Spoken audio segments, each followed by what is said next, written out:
ano po ba ang pwedeng ikaso sa pamangkin na paulit-ulit kang ninanakawan at 'pag sinusumbong mo sa kapatid mo ay siya pa po ang galit. Naku, Hmm. very sensitive naman itong topic, Attorney Joey, parang usapang pamilya 'no? So, Oo, talagang unang-una, Attorney Joey, dapat pag-usapang pamilya 'di ba, earnest efforts to try to fix 'no or reconciliate kasi nga po, totoo. siyempre mahirap kasi pag-usapang pamilya, Attorney Joey, 'di ba?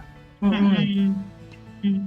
Kaya Pero 'pag lang, kung paulit-ulit sa hmm, legal, legally speaking, pupuwede mo siya actually kasuhan lalo na kung may ebidensya ka, puwede mo siyang kasuhan ng theft. Siyempre, kasi nga mhm, nagnakaw siya kung meron ka namang ebidensya na ninakawan ka, 'di ba? Pero ang sinabi mo mhm, kasi dito, ano po ba ang puwedeng ikaso sa pamangkin? So, ibig sabihin yung pamangkin ang gusto mong kasuhan. Sabi ni Attorney M kanina, mhm, yung consideration sa pamilya muna. But, kung mhm, gusto mo talagang yes, kasuhan regardless kahit na nagalit yung kapatid mo, pero gusto mong matuto hmm, yung pamangkin mo at gusto mong, pamangkin, um, 'di ba, bigyan ng lesson o kaya, humingi talaga ng justice, ayun puwede mo siya kasuhan ng theft kung meron kang mga ebidensya na talagang siya yung nagnakaw sa'yo, ayun. hmm.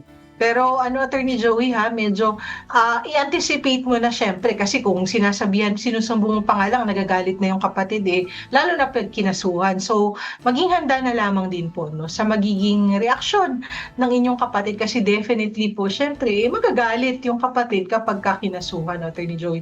Siguro karagdagang, step na rin, Attorney Joey, bago umabot sa kasuhan 'no, ilimitahan na lang po yung pagkakataon na, um, makakapagnakaw siya o may halimbawa may valuable property 'no, so kung halimbawa nandiyan siya, Attorney Joe, i-lock yung kwarto, make sure na walang Oo, valuable na makukuha, oo, yung gano'n hmm, precaution na lang din kasi kumbaga para sa akin last measure na yung pagkakasuhan kasi irreversible na yun, Attorney Joey, kapagka kinasuhan mo na 'no, talagang, baka matagal-tagal kayong hindi mag-usap ng inyong kapatid kung gano'n 'no. So, limitahan na oo. lamang po yung pagkakataon 'no, na may makukuha din po sa inyo. Pero kung talagang hindi na talaga maagapan at napakalaki na po ng, amount na nakuha po sa inyo, puwedeng-puwede naman po mag-seek ng legal recourse base po dun sa sinabi ni Attorney Joey na magfa-file ng, case for theft.